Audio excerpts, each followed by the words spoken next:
You are here for leaning into discomfort, making mistakes, which is my favorite thing to talk about when we talk about disability, and the social model of disability. Thank you, Rebecca, for your generous intro. My name is Sarah Napoli, and I'm coming to you, like I said, from Edgewater, New Jersey. I'm currently in transition. So if you were at my last session, I originally was working at Open Society Foundations within their People and Culture Diversity, Equity, and Inclusion team as the Disability Inclusion Project lead.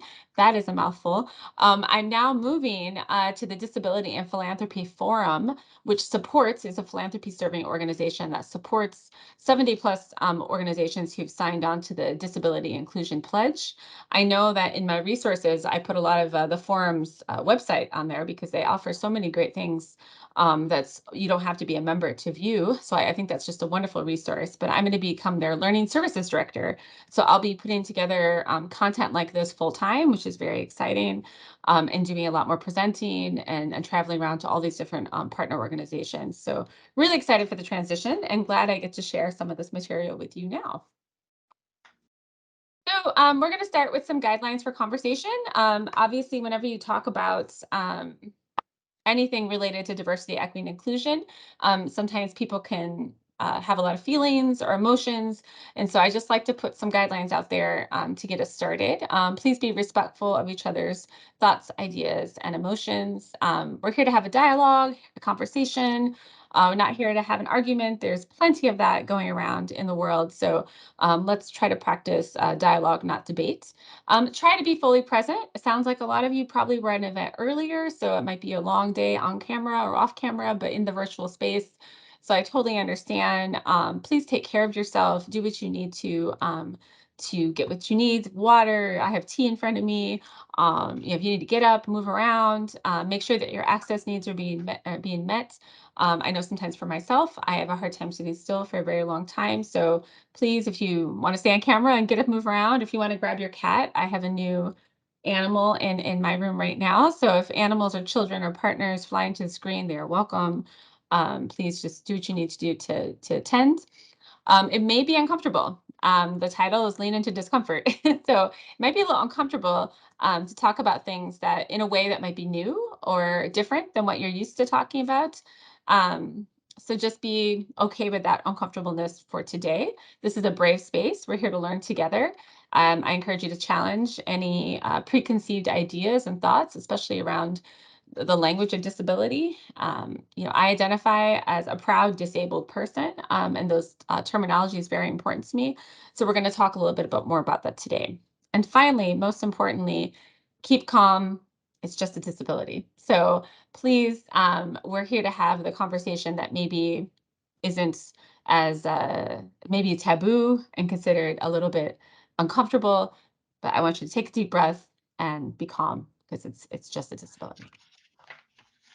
So the objectives of today, people will be able to, that's what the PWBAT stands for, understand the importance of celebrating disability as an aspect of the diversity. So that in itself may be a new concept.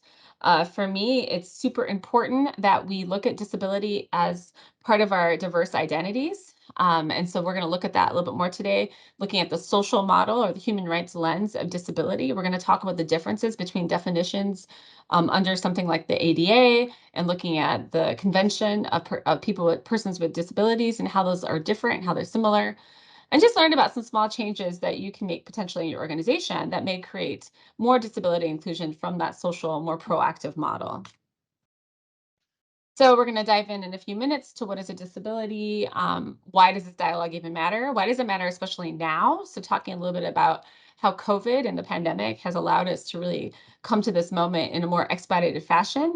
Expedited that it should have been happening decades ago, right? But that we're finally, over the last few years, having more substantial conversations. Specifically about what is the social model, and then also the intersections of disability with other aspects of our identity. We're going to watch some videos today. I'm going to talk a little bit, if we have time, with what we accomplished at Open Society Foundations as an example of ways that you can implement the social model of disability into your organization. And then obviously, as always, I will give out some further resources at the end, probably in a follow-up, and allow for some time for Q&A. So during the presentation, if you have questions, please feel free to drop them in the chat. And depending on where we are, I'll either put it in a parking lot for the end of the conversation, or if I feel like I can answer it in the moment, I will. So please don't be shy about that. I ask to only use the chat for when prompted, either or for questions, because it could be a little distracting to try to read the chat and follow along with the presentation at the same time. But Rebecca has offered to kindly help me moderate the chat because I can't see it currently. So we'll get started. Okay, I'm going to go through this very quickly because I wanted to talk about why it's important that we have these conversations now. I usually have some iteration of the slide at every session I do because I think it's really important that we acknowledge that we are all multicultural beings, right? So the word multicultural gets thrown around a lot. A lot of times people frame it in terminology only about race and ethnicity. But if you think about all the different layers of your identity and how it has shown up in spaces, whether that be race, ethnicity, or whether it be economic background, whether it be education, your religious affiliations, disability, all these aspects of yourself make you a multicultural being, right? And allow us to have similarities and differences with the people around us. So because of that, we are constantly having those intercultural experiences and conflict, right? So I'm hoping that the main goal of sessions like this are that we kind of take time for self-reflection. It's not a lot about this is this one thing that you need to learn about and then you'll understand it. It's more about how do you personally understand these things and why is it that you think the way you do about these things so that you can move towards some type of competency. But because culture is constantly shifting and changing, and one example is the use of the language of disability, right? So a lot of people, especially over the last 30 years, really, and since the disability rights movement that kicked off really substantially in the 70s, the use of the word disabled and like reclaiming some of this language has been really important, right? So much and so that some people do not appreciate being called a person with a disability. They appreciate being calling a disabled person, right? And it depends on the person. So because of that, it's really important to constantly kind of update yourself and either attend sessions like this or, I've currently have a great reading list that I've been exploring. The Future is Disabled is one of the best books I've read in the last decade. The Year of the Tiger by Alice Wong. Black Disability Politics is a new one that I haven't dived into yet, or things that are a little more general, like looking at Demystifying Disability by Emily Ladau, which really gives you some really good background information on how that culture is changing and shifting along with the history of the language. So that's why I just think it's super important, and I'm really happy you're all here today. Because there's also like the organizations that you all work in. Once I am able to go back and look at the chat, I can get a better idea where you all are. But obviously, there's always those privilege and power dynamics within organizations. And so you really have to sort of think critically, especially if you're someone that doesn't identify as having a disability, but then you work with folks with disabilities. How does that change those dynamics and how you experience difference? So sit back, relax. It's a lifelong process. I've been doing trainings like this for over 20 years, and I really don't feel like I've arrived. I don't feel like I've reached enlightenment. So I'm part of this learning journey with you all as well. And really, the COVID factor, right? The fact that we are still in a pandemic, it has not been officially declared over. There's a lot of people that are still taking heavy precautions in this world and in a space that has kind of moved on. I was traveling recently, and no one in the airport's wearing a mask, and no one on the plane's wearing a mask, and people with immunocompromising conditions still have to move in these spaces. So what can we learn that we can sort of embed in our organizations now? I mean, one example I've noticed is I'm going to be presenting a lot, and there's not virtual options anymore in some cases, or if they're virtual, it's only one or two parts of the event is being streamed live, but it's not really a proper multi-access, experience for people that can't come in person. So it's interesting how we've moved on so quickly. So I think that's something we have to think about. All right. So the Zoom poll is a little bit of a lie. I'm not gonna do the Zoom poll. Instead, I want to see all of you if you're on screen. Awesome. So I'm just curious. I'm gonna open up the dialogue just really raw and jump into it. And then I'm going to share some definitions with you that I find useful. But what is a disability? What am I even talking about here? I need to have a general idea of how you all define it. And remember, be brave. This does not have to be like the textbook definition. It also doesn't have to be correct. So feel free to come off mute or just drop something in the chat. What is a disability?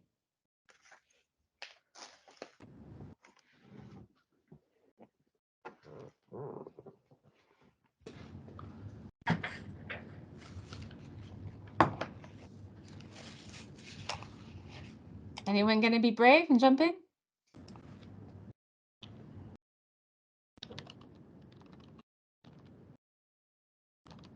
Oh, I see typing. Very exciting.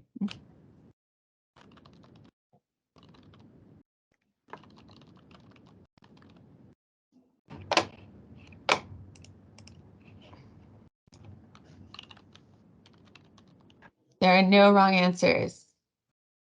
Something that keeps you from being able to do a basic life function.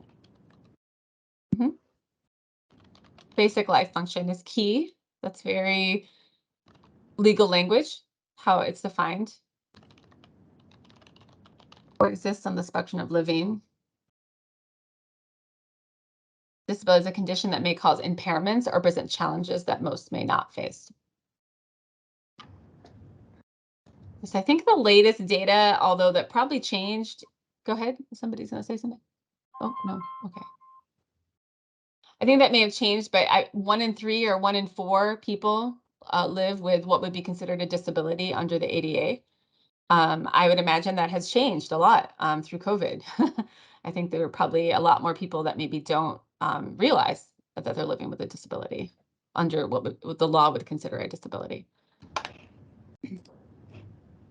Prevents access to activities of living in the community. That's a big one. Prevents access. A big conversation within the disabled community is access. And why is there not access? Right? Because we live in an abled space. That's my new word for able-bodied is abled. I appreciate that. I think it's, more accurate. Intellectual, physical, and sensory conditions impeding everyday activities. Awesome. And psychosocial, right? There's so many cognitive, developmental. Yeah, so many different ways that you can layer that definition. Okay, I'm going to mix it up a little bit here. So then what's the difference between disabled and person with a disability? I've kind of already talked about this, but I'm just curious what you may think the difference is. Is there a difference?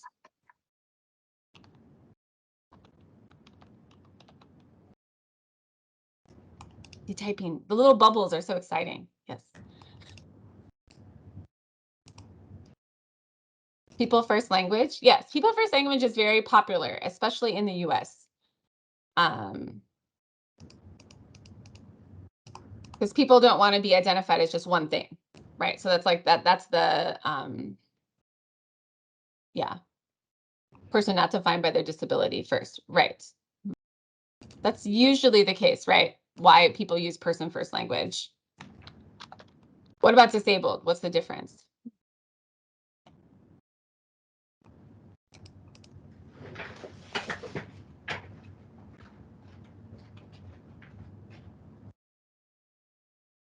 No one wants to touch that one, huh?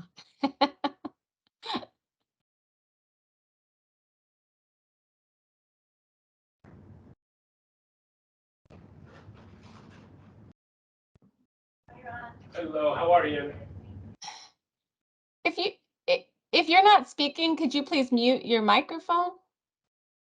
Or actually, Rebecca, you may have the power to do that. um,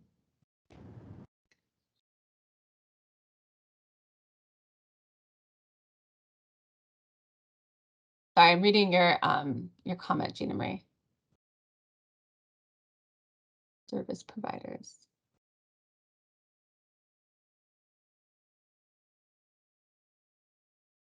Do you mind, Gina Marie, if you don't mind, do you mind coming off mute and just, I'm not sure I understand your question. Maybe help me understand it a little bit better. May you repeat your question? Because you said two words. Can you repeat it, please? Yeah, I said, well, my original question was, what is a disability? And then the second question was, what is the difference between disabled and person with a disability? And people have been responding a little bit to the person first language. So I was wondering what the difference in saying disabled is, or what does that mean?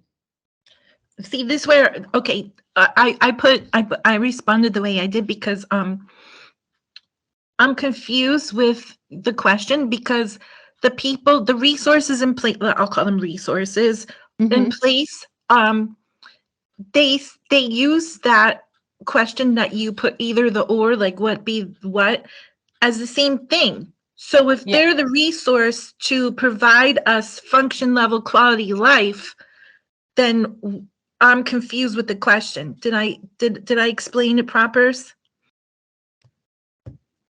Yeah, I mean, what the answer really is that it's a bit of a trick question, right? So a disabled person is the same as a person with a disability.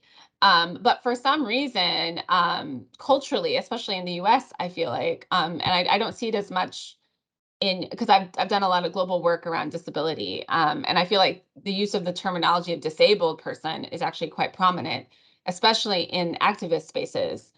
People that are advocating for disabled access and rights and justice, inclusion, tend to use disabled language. But for some reason in the US, it's almost seen as a little bit of a bad word. Like you don't say disabled person, that it could be a little bit condescending or wrong, but people who identify that way find it quite empowering. And that's also because I'm going to talk a little bit in a minute about the social model of disability, which then if you're kind of like living your life from the social model of disability perspective, identifying as a disabled is a powerful statement because what you're saying is that society is disabling and you want to sort of call out the power structures.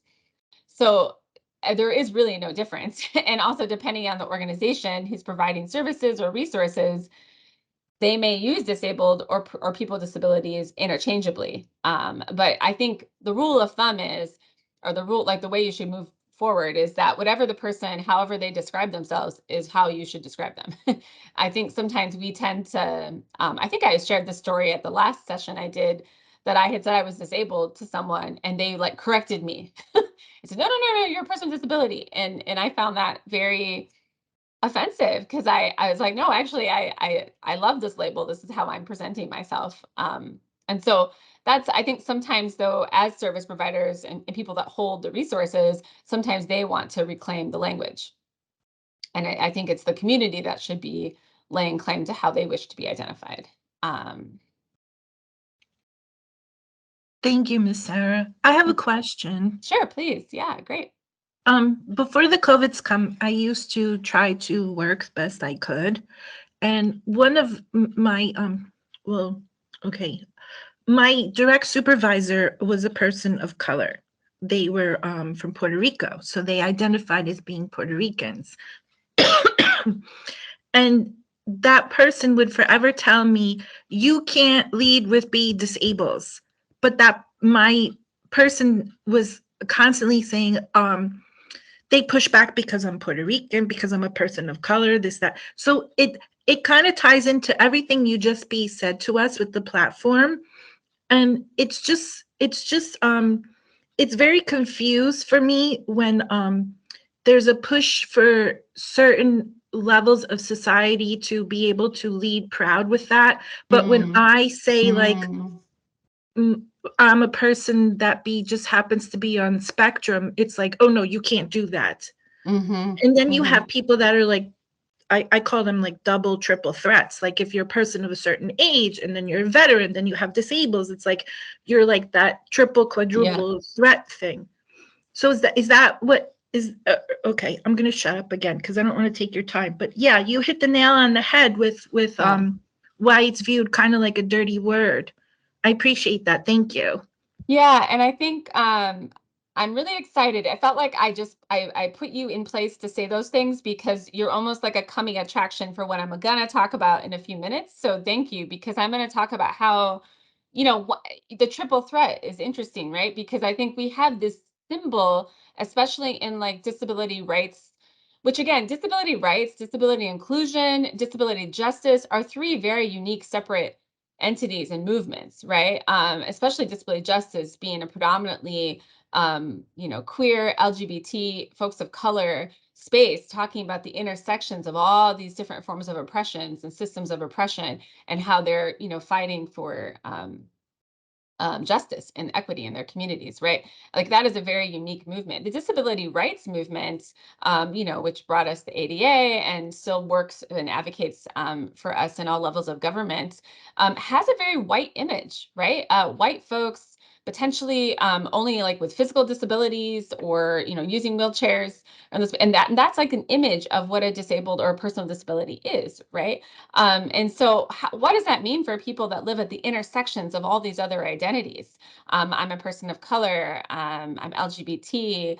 Like you said, maybe they're working class. I mean, or you're a woman. I mean, all these different intersections is going to change how you experience your disability, and especially culturally. So, I think something else you hit at, Gina Marie, is that culturally, identifying with a disability is going to be very interesting because it's going to there's a lot of like context and content to how that what you bring to the table in that community.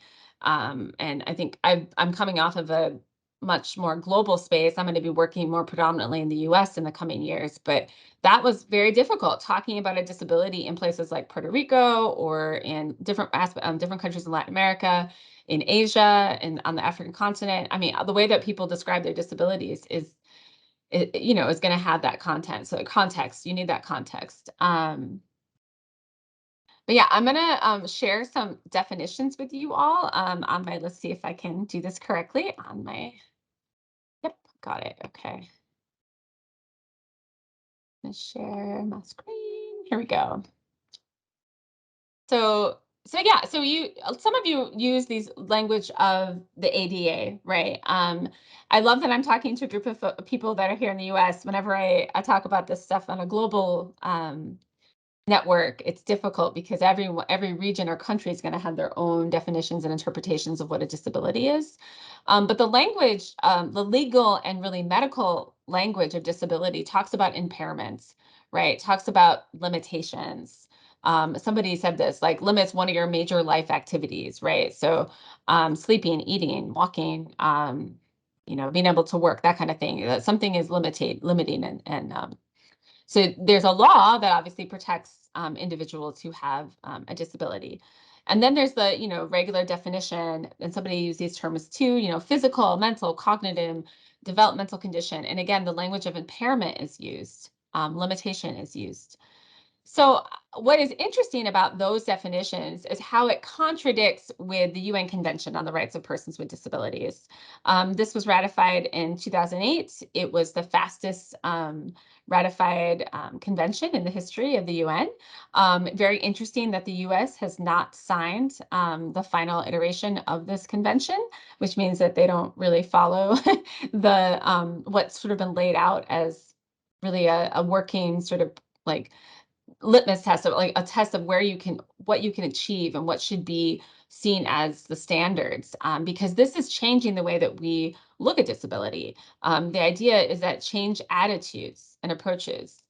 This idea that it views people as moving away from looking at people as objects of charity, medical treatment, and social protection, but instead looking at people who are subjects with rights, who are capable of claiming those rights. And I know that this convention has been really successful in places in Latin America, especially in Peru and Ecuador, which has approved the convention, ratified the convention, and signed it, that they've been able to, for folks with intellectual or different psychosocial disabilities, allowing them to lay claim on their lives again and giving them the ability to make decisions about their care and where they want to live and how they want to live their lives. So it really has been successful in parts of the world that has ratified the document.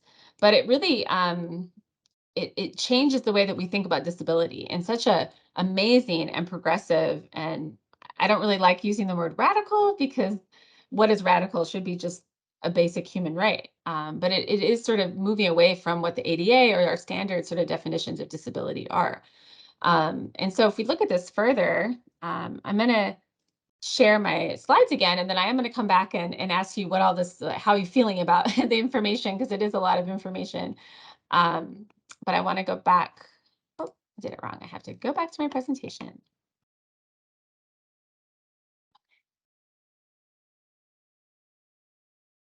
Here it is. All right. Oops. So, looking at the two main models of disability. So, this is the one that we're probably all very familiar, right? The medical model of disability. So, a person's impairment or condition limits their ability to fully participate. He can't read that newspaper because he's blind, right? That's just one example. The problem is with the person. Professionals provide medical interventions to cure or manage the disability. So, again, it really is an individual issue. It's not looked at as a systemic issue or a cultural issue or a social issue. The problem is with the person. The person is disabled. More than disabled, more than other members of society. So let's just try to manage it and help that person. In contrast, if you look at the social model, the individual isn't part of the equation. I mean, obviously, they're the ones who bring their situation to the society, but the barriers are in the world around them, right? So people are disabled by barriers in society, not by their difference or impairments. So society, the onus is on society for removing those barriers which prevent disabled people from participating. So it really is a very different way to look at disability and why I identify as disabled, right? Because I feel like there are aspects of society that aren't met, are not have not given me access for a reason that they feel like is not necessary, right? Because the majority of society can access this. So the problem and the onus is on the individual, not on the person, or not on society.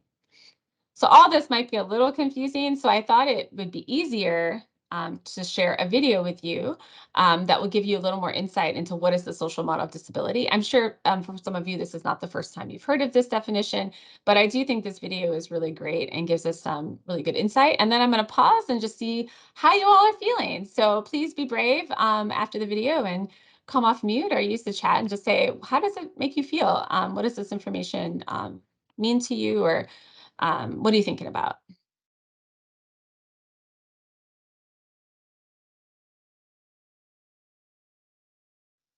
Right.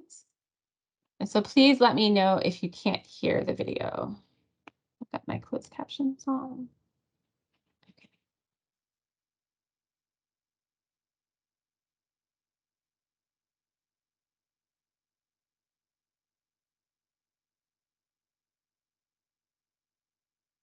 According to the medical model of disability, the word disabled means less able. Less able to achieve your potential, less able to have meaningful relationships, less able to play an active part in the world around you, and that this is just your bad luck. This outdated view of the world puts the responsibility of overcoming disabling barriers on the person with an impairment. But this idea is changing. The more modern social model of disability says that a person doesn't have a disability, but that they are disabled. They are disabled by society. It is the attitudes and physical barriers imposed on them by society that prevents them from achieving their potential. The social model was developed by disabled people and their allies to help them take action against discrimination and to empower people to find solutions, remove barriers, and campaign together for equality and human rights. They showed how people with lots of different impairments face many of the same problems. These disabling barriers include prejudiced opinions and attitudes, restricted access, and people being systematically excluded. The social model looks for the ways that society can be planned and organised in order to provide accessibility, independence, and opportunity in a way that enables people rather than disables them. What we learn from the social model of disability is that disability is a social construct created by social barriers, barriers which can be eliminated. We learn that it is the responsibility of government, public spaces, businesses, and individual people to make the changes, to increase the access, and build a more equal society where everyone has the opportunity to reach their full potential.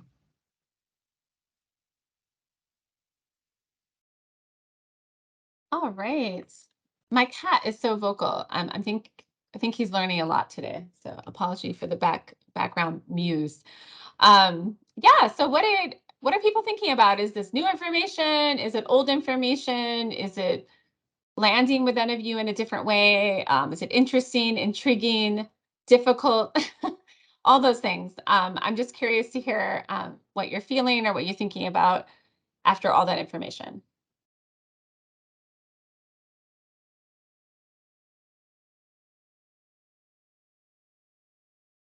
You can use the chat. You don't have to talk in the whole group. The chat is easier.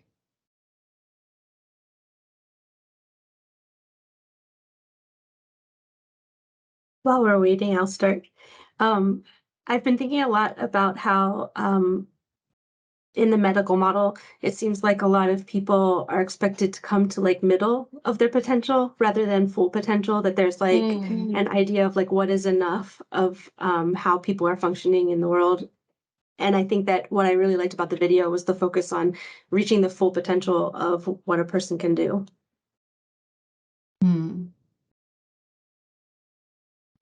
Yeah, I mean, we might have time to watch the Stella Young video, but I think she also talks about that a bit. You know, this idea that um, you know, we should just be any individual should be afforded access to reach their full potential. You know, you shouldn't expect less of a person with a disability because they have a disability.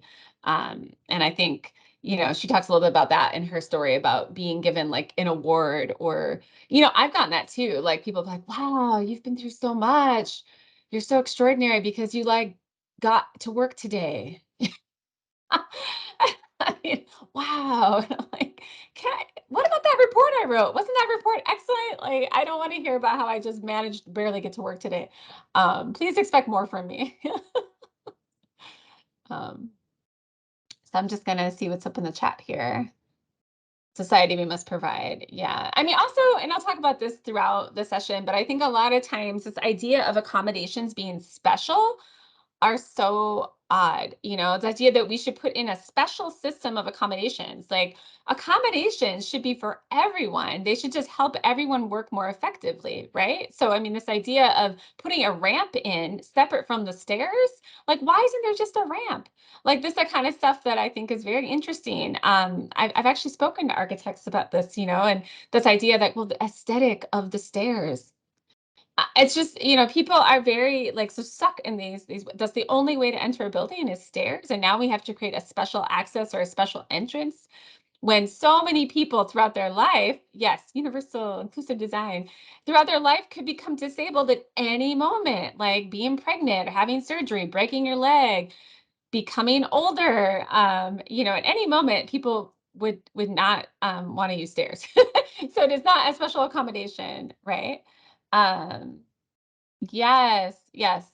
Always let people with disabilities try. Don't just, yeah, exactly. Like I feel like people will always immediately approach disabilities with pity, feeling sorry, surprised that you're able to do very basic functions. And I always argue that, you know, people with disabilities are intensely flexible and adaptable, and they're able to create new and interesting ways to do things because the world hasn't been designed for them.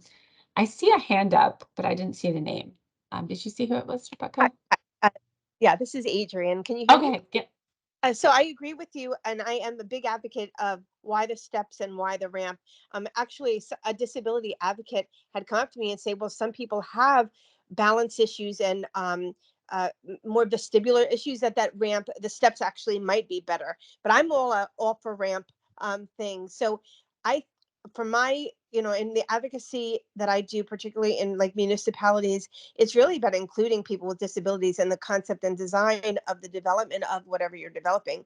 Because then we're really, I'm sorry, I'm talking so quickly, Allison. Um, I've, it's really then inclusive of all people, not us and them.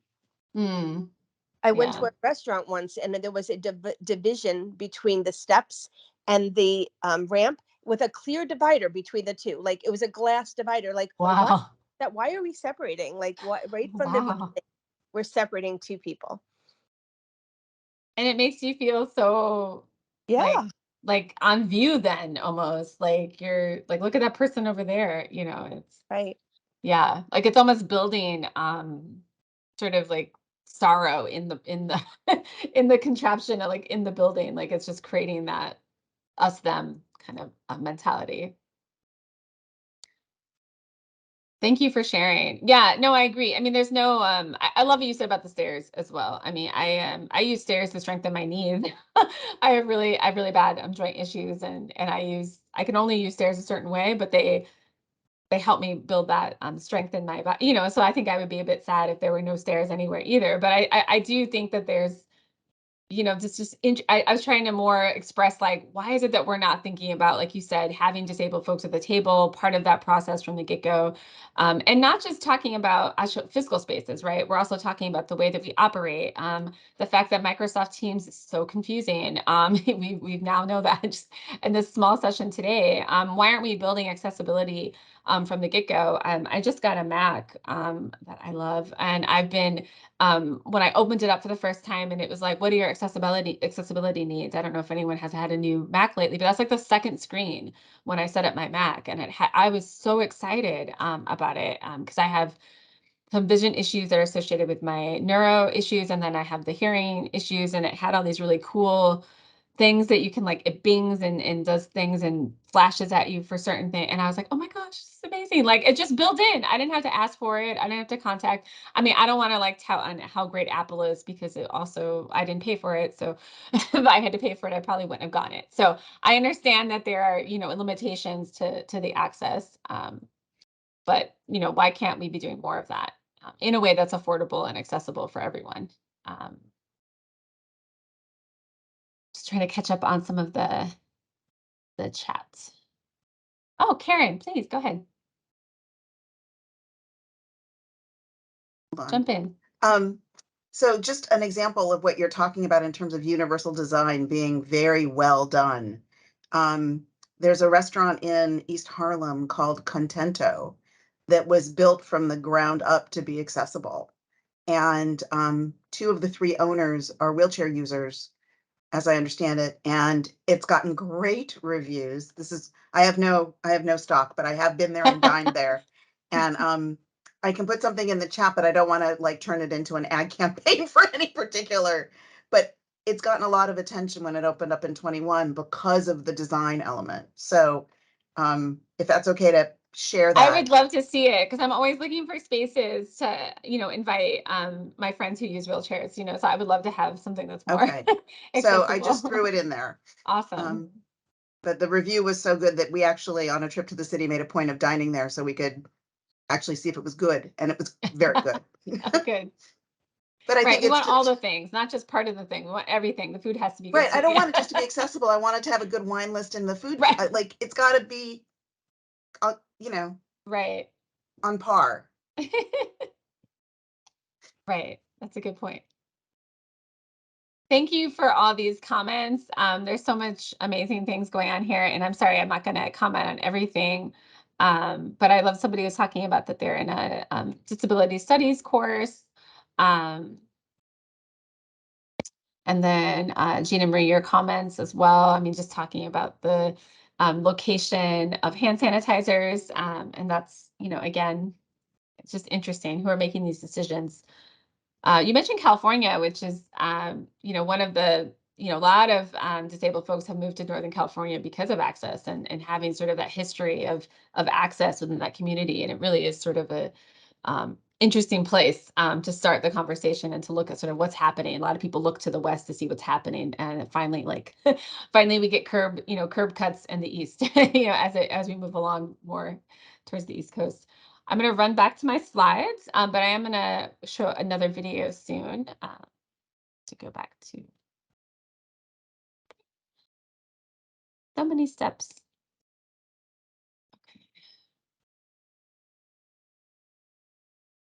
So just as a little bit of a refresh, the differences. I mean, I think you all sort of get it. It seems like from the comments and the conversation.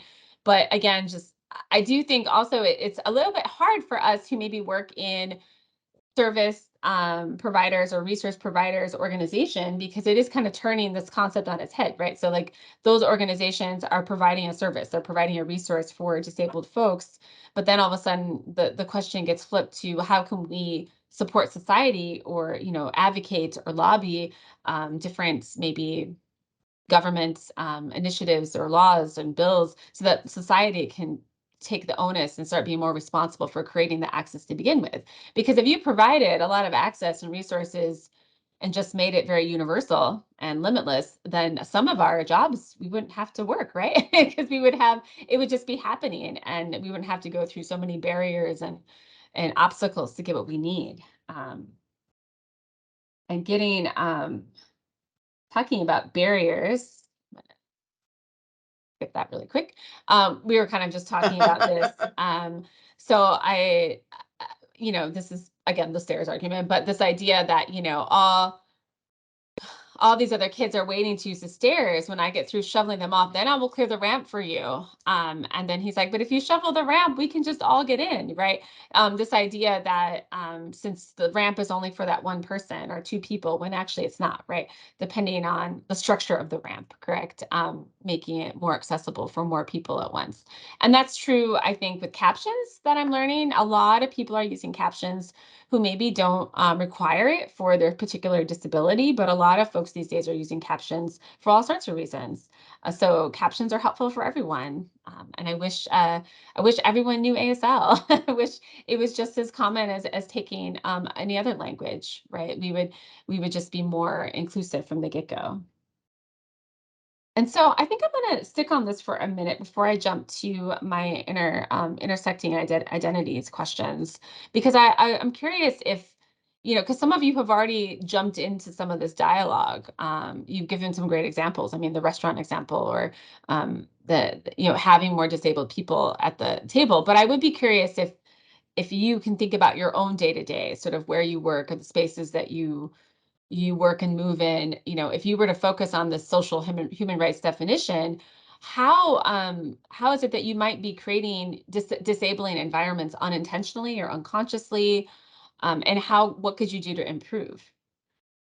So I'm gonna just pause there really quick, and because I think that's a big question. So how are we potentially unintentionally creating disabling environments by just the sheer place of where we work, how people have access to the work you're doing, or even just your day to day?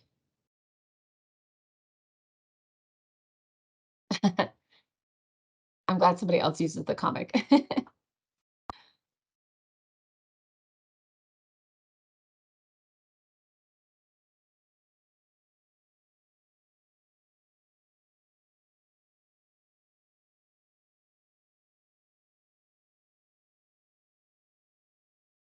Some folks typing. Feel free to come off mute as well.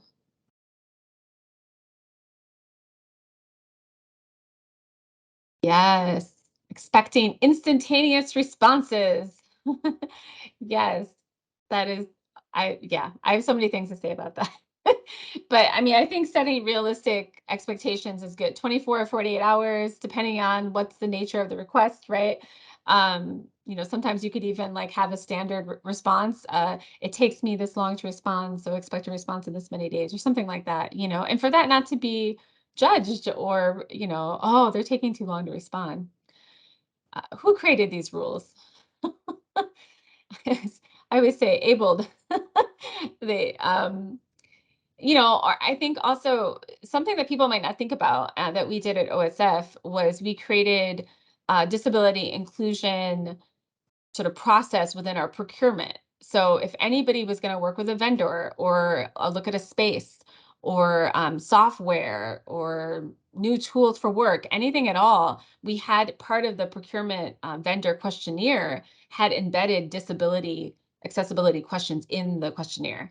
Because I can't always expect that the person in charge of the process is going to actually ask the questions. So we just put it in the document. So, and if the vendor doesn't answer those questions, we just keep asking until they answer them. So then we kind of, prevent this, having, like, for example, the tool we used at work for video calls had no captions when I started. I couldn't believe no one before me needed captions, but that was the case. Right now, of course, we live in a post-COVID age, and we have captions suddenly on every platform. But why wasn't that asked before they secured it? Is the question.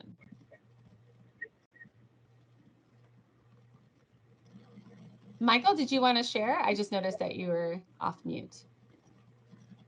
I'm sorry, I just joined Okay, late, hi. and I need to get more information before I share. I'm sorry. No worries. I'm going to go. I'm back on mute. I'm sorry. Welcome. No worries at all.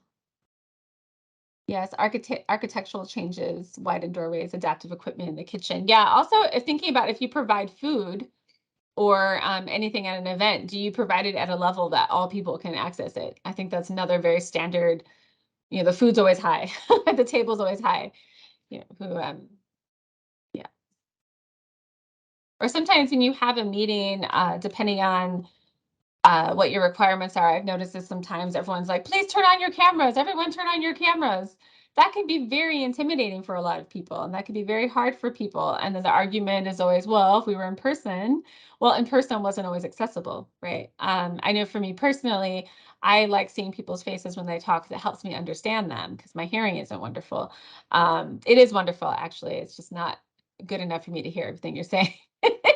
But so those are very unique sort of accommodations, but I think that that's just another example of, insisting that everyone participate in a certain way. So we're gonna keep this conversation going. I see one more. Acting like unexpected answers to questions mean the person misunderstood, when really the way the individual heard the question is also valid. That is huge. Yeah. Yep.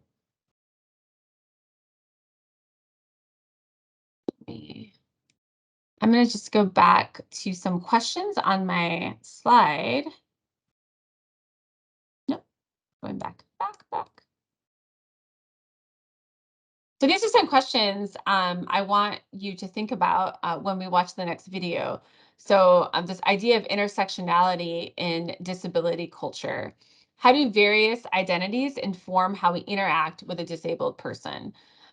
So we talked about this a little bit earlier. We were talking about when you have multiple intersecting identities and why it's important to remember, what is important to remember when working with folks with disabilities. And how these experiences differ. I think that actually is a great lead off of the last comment in the chat. This idea that sometimes people are experiencing the world differently. So how can we understand all those different identities and all those different intersections at the same time may lead to understanding the world and moving in the world in a very different way.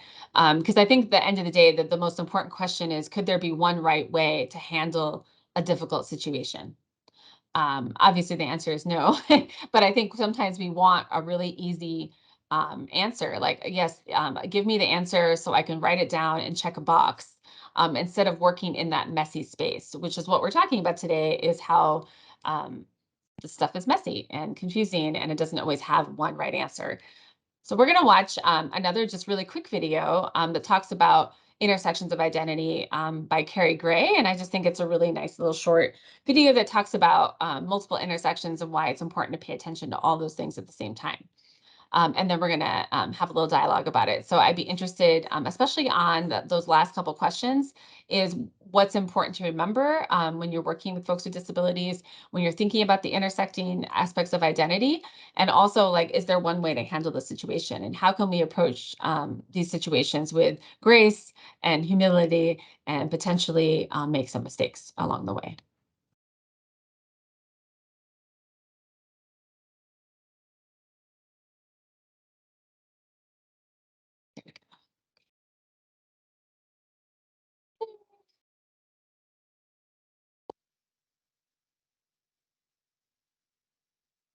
Carrie Gray. My name is Carrie Gray. Carrie Gray is a Black disabled woman, and there's power behind that. In the United States, 1 in 4 in the Black community have some type of disability, whether that's visible or invisible. Historically speaking, organizations and institutions have shown us that they want to identify with one thing and build power around that, build influence and access. And I get it, right? So this idea that you have disability rights, you have women's rights, you have LGBTQ rights, and those kind of different pockets are really building a strong narrative. But the thing that I find to be harmful is when we're not building in coalition.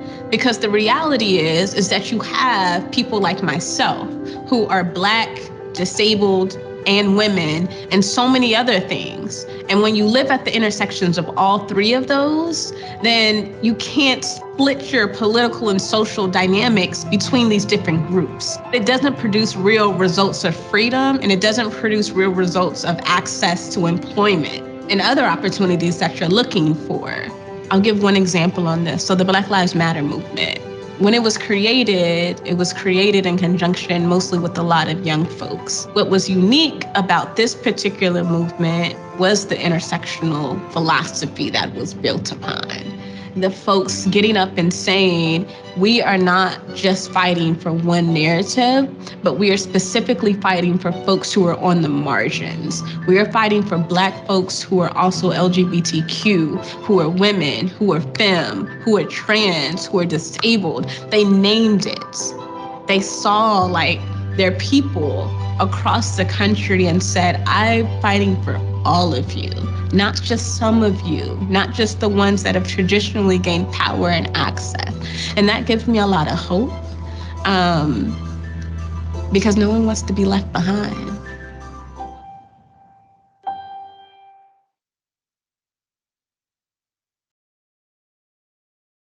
I highly recommend that series, the Ford Foundation series.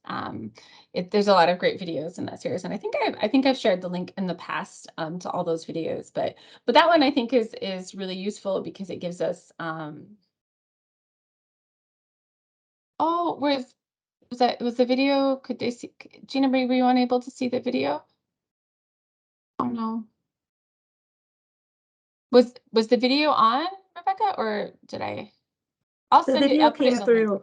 The I was gonna say I can send Gina Marie the link in the email Okay. because I have her contact information. Okay, cool. Okay. I'm so sorry. I should have checked before that everyone was able to see it. Yeah, I mean, Carrie Gray is wonderful, so I recommend anything that she's that she's in to give it a watch, because I think she really is talking about these ideas of intersections of identity in a way that not everybody is having those conversations. So I'm curious about this dialogue, because again, going back to what we first talked about with what you think of when you think of disability and what's seen as sort of the standard, especially in the disability rights movement, of usually a white person, usually someone that has a physical disability. And that idea that Carrie Gray was talking about of the movement wasn't thinking of just a singular issue. They were really trying to think of all these different folks and bring them into the fold, because a lot of times people are not able to be part of those conversations and have a seat at the same table because the table wasn't built for them.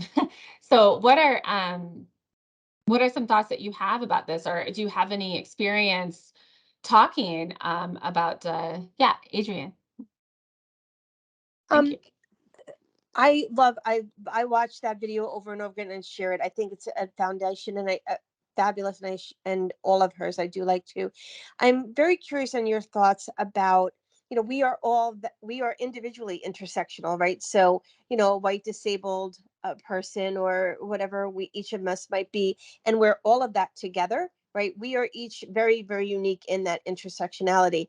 Yes. But yet we here, there's, Black History Month, LGBTQ month, Women's Month, all of these very categorical things that we're separating.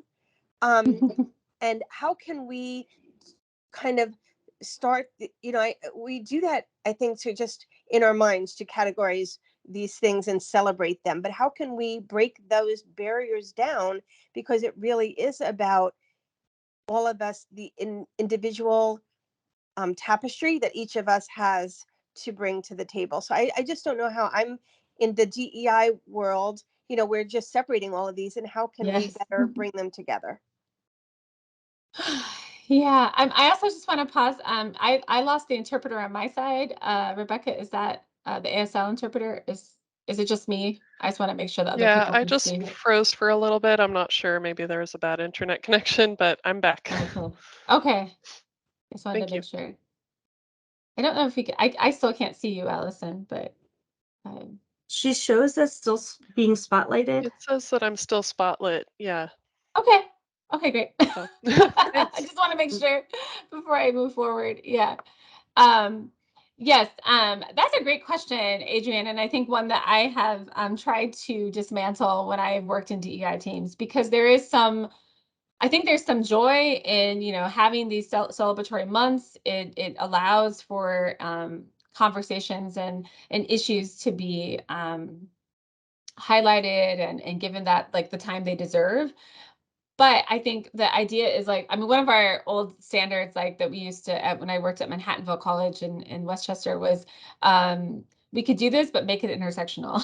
So like we would never just talk about a singular identity issue, because those don't exist. I mean, if you think about it, none of this, I'm actually currently pulling together a session on like disability and economic justice, right? You can't talk about economic justice without talking about disability.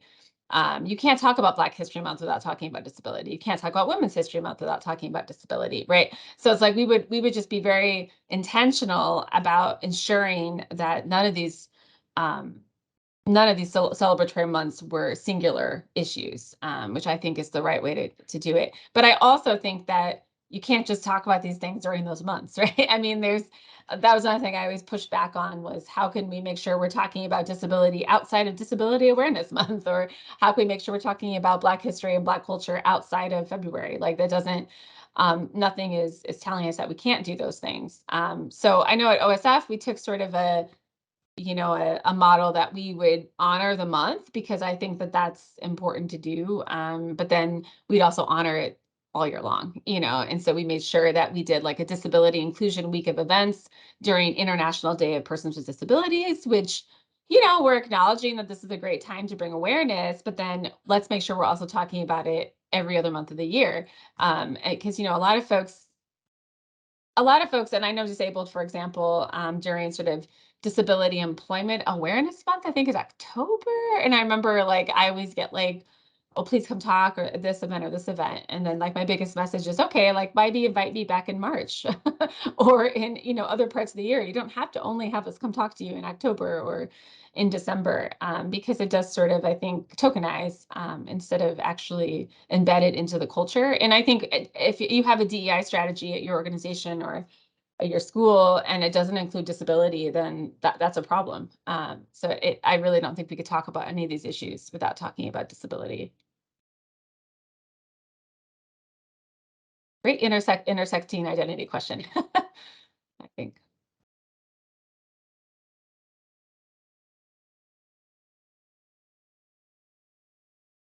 Yeah, the captions are not wonderful.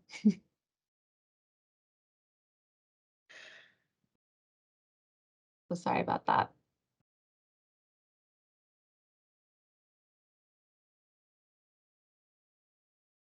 Any other thoughts on intersecting identities?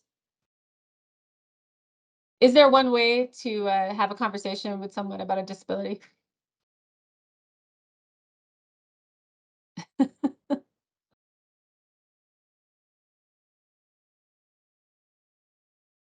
Okay, no one's responding, so I'm going to take that as maybe we're unsure.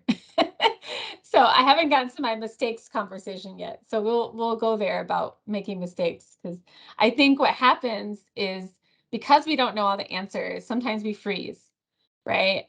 Or we don't know what to say, so we don't say anything at all, or we make a mistake, right? So one example being, if you see somebody using a wheelchair or maybe another mobility device and they're opening a door, we immediately, if we are able, might run to open that door for that person because we think we know what's best, they need help, right? What's another way to potentially approach that? Would you like assistance with the door? Yes. But people feel so funny. They're like, "Oh, can I say that?" Like, what? How will they view me if I say that, right? Um, Easy question. Yeah. Sometimes I think we get really nervous about saying the wrong thing. So, but when you leave it ambiguous like that, so when I'm saying it's okay to make mistakes, it's okay to mess up, I think people get a little scared because it's scary. Sarah, can I add something to that? Which Yeah, is, please. I think there's also significant cultural differences as you go around the world. Oh my God, yeah, yeah. And there are some places, Yes. I've lived places where there's been a lot of conflict, and there's a lot of people who have been wounded Yeah. in that society, and people will just say, "What happened to Yeah. you?" Yeah. Like, and it's very off-putting if you come from an Yeah. American experience where we pretend we don't see things. Yeah. It's just a different platform. It's just a different way of approaching. It's like, because the assumption in that culture is we're all part of this same community. I want to know what your story is. Yeah. Because Yeah. we're in the same community, not I'm curious about you out of a spectator sort of Right. perspective. Right. Yeah. The directiveness that some cultures have around disability is can be very, yeah, it can be different. Off-putting and liberating. Yeah, yeah, exactly. I find it very liberating. But like I love it when people ask me questions about my deafness, because it's something that has been happening over like 10 years. And it's sort of tied to all these other things. But I find that when they ask about it and I tell them, then they feel like really bad for me. Or like they feel, oh, it's so sad, you know? So that's the part that I'm like, you don't have to be sad. Like you can be angry with me. Like that's cool. Like let's be angry together. Let's be frustrated that the system is making this more complicated. Like I was supposed to get a medical procedure yesterday, and then I get a call late on Tuesday, like, oops, your insurance says that's not covered. And I've been waiting for 6 weeks to get this done. So it's just like just one example of like the frustration to me is much more like palatable and like helpful than like pity, you know, well, like pity and doesn't help that's anybody. Yeah. and that's the part that's universal. Right. Yeah. Yeah. I think that that's you know, there's the directness that which comes in some cultures, but then there's also the like the serious taboo. Like we don't talk about disability. Disability doesn't exist here. I think that's also a cultural um you know, marker for some communities around the world. And what made our work so interesting at Open Society, and I'll talk a little bit about if we have time, what we accomplished there. But when you're, yeah, having this dialogue with people across cultures was always one of my favorite things to do because it was extremely challenging to find a way that we can talk about disability across the global network. Because we had our office sizes are shrinking, but I think we have about 60 offices around the world. So if you're trying to create a disability inclusion strategy that's global, that's a very interesting challenge. All right, thank you for joining in that conversation. It's not easy, and there's no right answers, which is why I wanted to challenge you a little bit. Be okay with the fact that there's no right answers. I'm just going to really briefly talk a little bit of, I'm not going to spend too much time on this because I want to get to the actual scenario, and I want to have time for questions. So, okay, here we go. It's just some of the stuff, and I apologize, this isn't the greatest slide.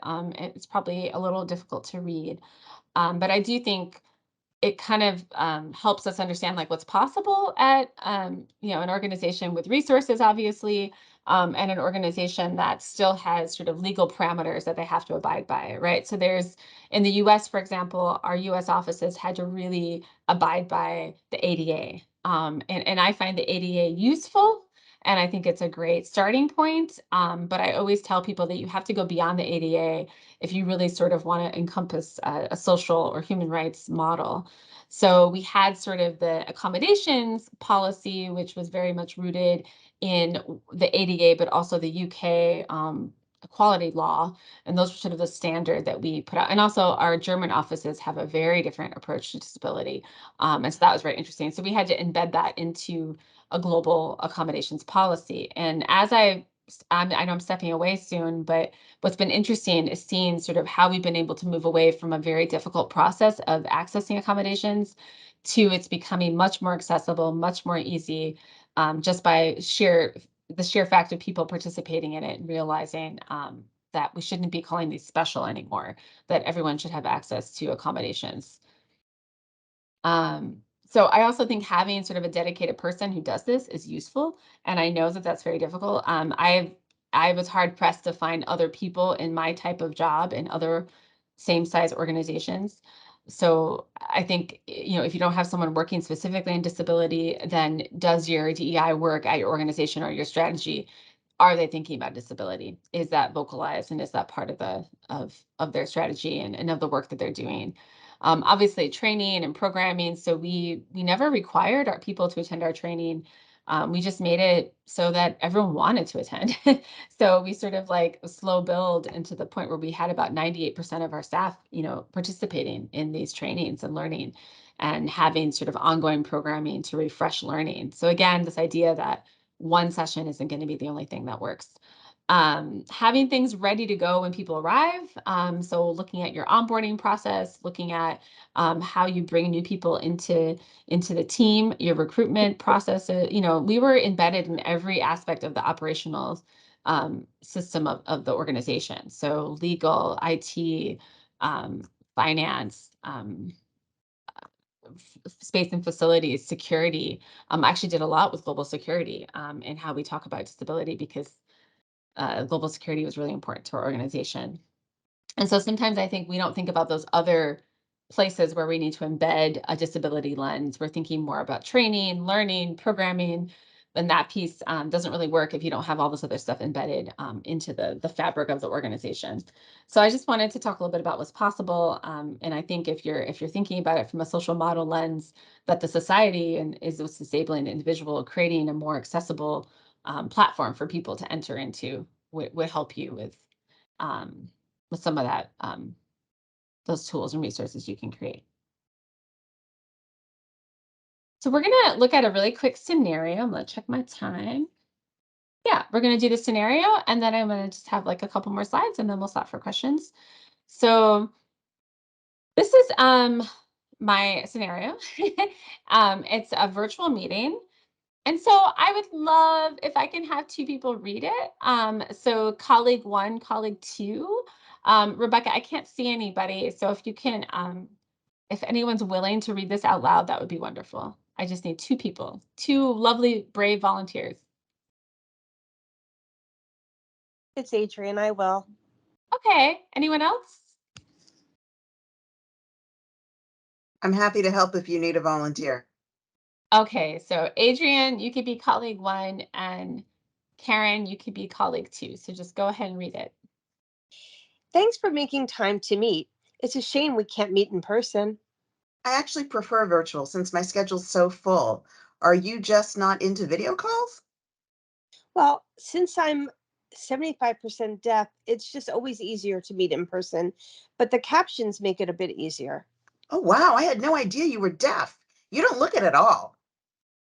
Yeah, I wear hearing aids, but I don't expect folks to notice. So sorry. I never noticed before. You don't look deaf. Oh, well, let's just get started. Thank you. Thank you. Lovely acting. Thank you so much. So I'm just curious. One, What do you think went wrong? Did anything go wrong? Let's start there. Did anything go wrong here? Or was anything uncomfortable?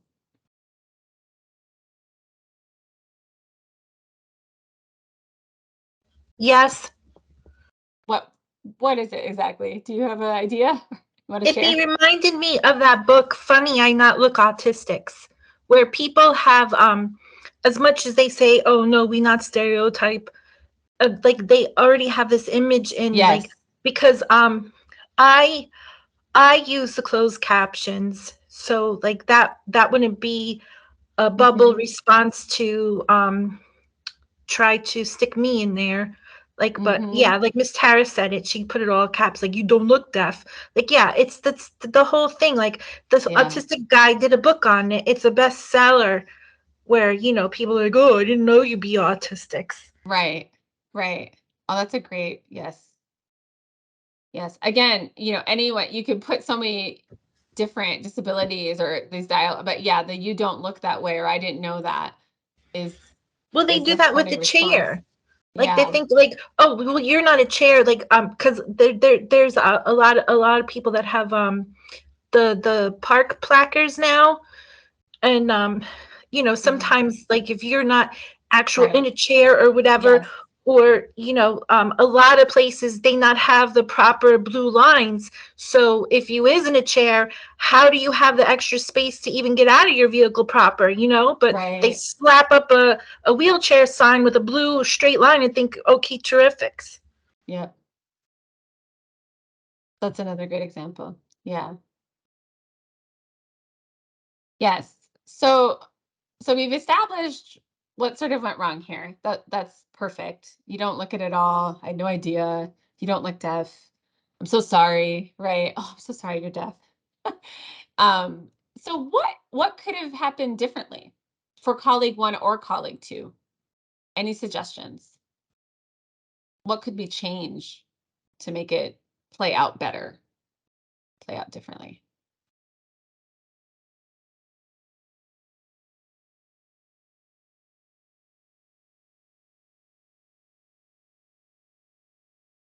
I'll also Well, this say is that. Nicole. Oh, go I ahead, just, Michael. Go ahead. Yeah. I can wait. I'm sorry. No, please go ahead. I'd rather you go first. Okay.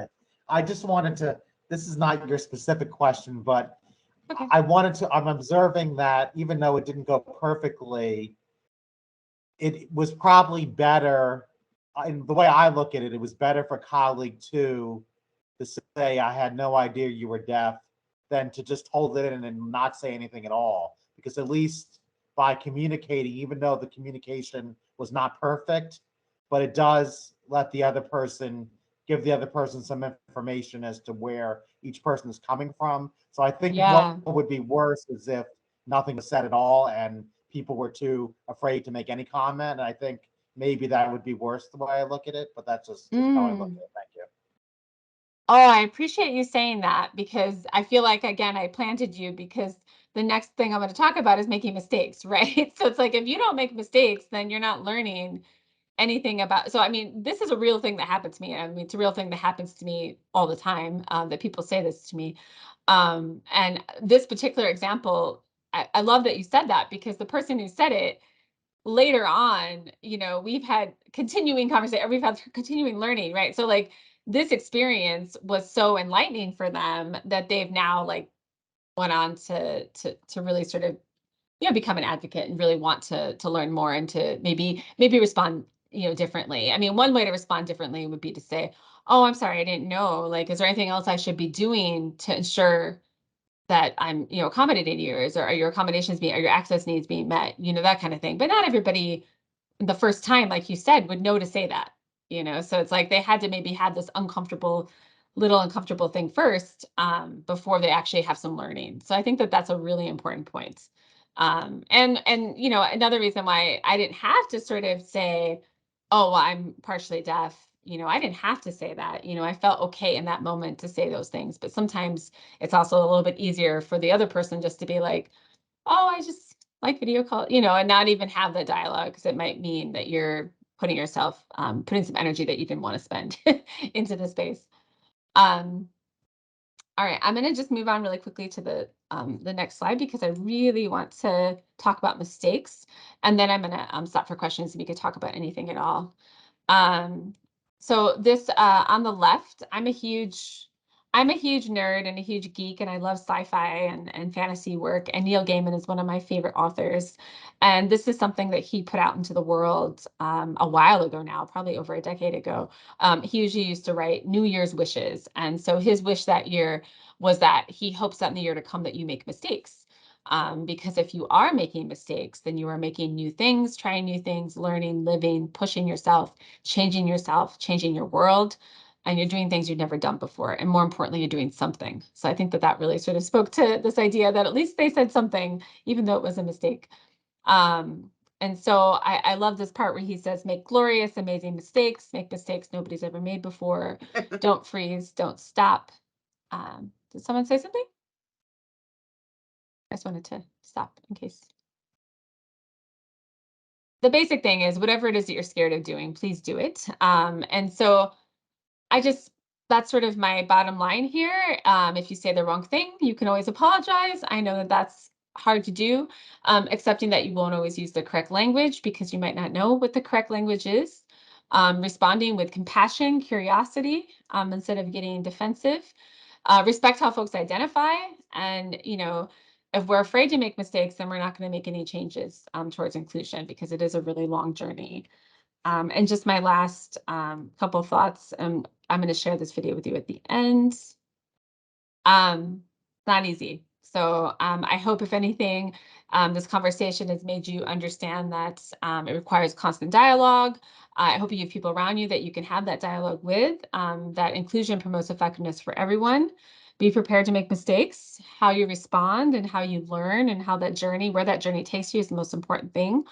And the future is multi-access. So I hope that we continue to find ways to share virtual experiences that are also in person for those of us that want to be in person, and for those of us that want to stay virtual, and for those of us that need to be hybrid, but that we're all giving everyone an equitable experience. My new job, this is part of my mission, is to create a multi-access guidebook for convening. And yeah, I'll make sure to share it with Rebecca when it exists, because I don't have all the answers yet, but I think that I used to say the future is hybrid, but it's multi-access.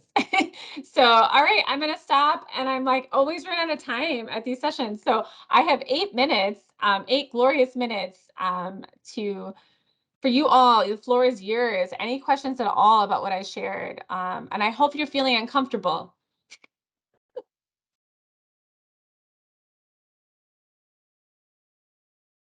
What is it? I'm sorry, I'm just seeing like some of the comments here. Oh my God, you don't look deaf at all.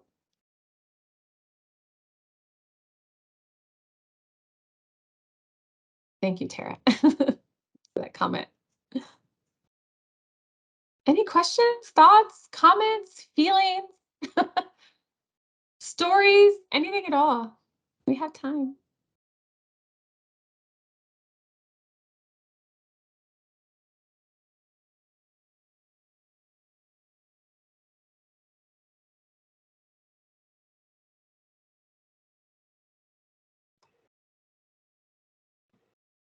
Well, I think if no one else has a. Yeah, please jump in. This is Michael again. Hi, Michael.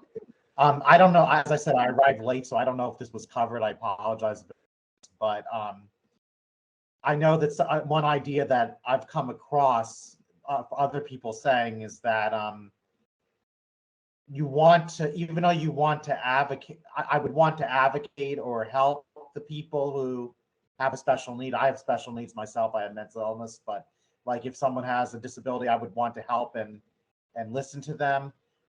And but the tricky thing is I wouldn't want to speak for them. I wouldn't want to, because they can speak usually for themselves.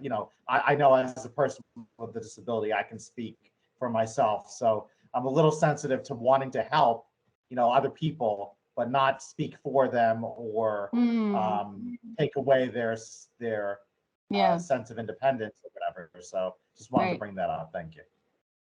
Right. Yeah. I mean, we didn't really cover that in particular. We talked a little bit about the idea that, in a disability services model or charity model, or if you're looking at it from a medicalized perspective or the sort of a legal perspective, the idea of choice and independence is sort of left out of that conversation. That we know what's best for you, because we know everything there's to know about this disability. Like I always have a very difficult time with folks who sort of advocate but don't have the lived experience, or don't at least have the lived experience perspective as part of their framework, or jointly sort of shared those ideas. So I think that that's a very important perspective. And I think that, having, if you're doing something at your organization and you want to, be helpful to folks with disabilities, then I think you need to make sure that you're hiring or having disabled folks at the table, and building that table so it's accessible,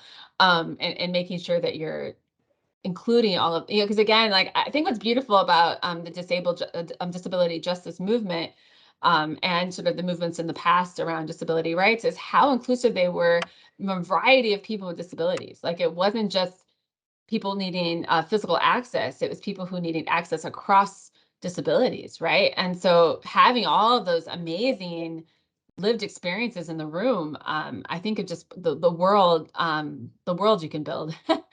And so I think that that's the Future is Disabled is a great book if you haven't checked it out, like looking at sort of this amazing disabled future, and looking at it from a very sort of, yeah, dreaming big about what's possible when you allow folks to live independently, and be able to make their own decisions. Oh yes, Tara, I know, don't worry, I didn't I understand. I think you were elaborating how ridiculous that comment is, and it really is. It's kind of ridiculous, but yes, go ahead, Rebecca. Sorry. We have one more question. I just Oh, want to draw attention that Allison has a hard stop at 1:30, and we're so grateful to Gotcha. have her. So Yes, if we go okay. past that time, she's going to have to drop off the call. Okay, and I would hate to proceed without an interpreter. So the question was about how do disability allies differ than allies of other personal identities? I don't think it really does differ, to be honest. I mean, I think I prefer the word advocates, because I think ally is such a passive term. And so I always think that we need more disability advocates, especially since disability is such a changeable identity, right? Any one of us at any given time can become disabled, or, whether it be temporary or not. So I think that that allows for a little more understanding and empathy, in that I think that's why it's a little bit different. But I mean, I think any good ally has to take time to listen, to stop talking too much, taking up space, and creating more space for people in that community, to, like, I believe it was Michael said, to be more independent and to be able to make those decisions on their own. So creating that space for those things to happen is what I think an important ally is. And that's, I think, true across the spectrum of allies. But yeah, I do think it's special because people with disabilities is such a changeable identity. And what's been really fascinating, and I'm sorry, this is a little bit of a tangent, but for folks that have had long COVID, and have suddenly become disabled and suddenly need all these things, but then they recover. And because I know people have had long COVID, and it sounds like my day-to-day existence. And I'm like, oh wow, they kind of are experiencing what I'm experiencing every day, but then they recover and they don't really look back. So that's really interesting. And so I also think about disability mentorship. So like I recently found somebody who in my community that has the same problems as I do. So I reached out to them and let them know they're not alone, and that this is, doesn't have to be the end of their life, and how they can proceed and live a very full life with the disability. And so I think that that's really important to provide mentors. Yeah, empowerment. Tara, thank you. Yeah, these Okay, are well, great. Thank you. Thank you. I think we're going to have to end on this note, but I just want to say, Sarah, I always wish that we just had hours and hours more with you. This was so informative, so useful, I think, for a lot of us in so many ways. So thank you so much for presenting this for us today.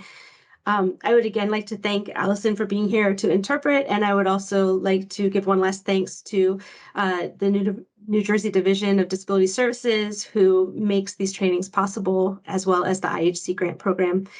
Thank you all for your time and attendance and your great participation. We appreciate you. Sarah, Yes, one quick question for you before we wrap. In your new role, are you looking at stuff from Priya Parker?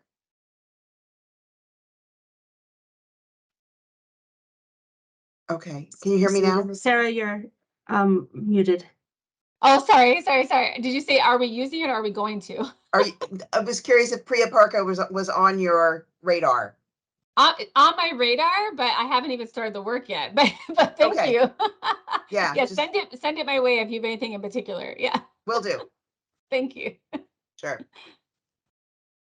Thank you. Thank you, Allison. Sliding, thank you.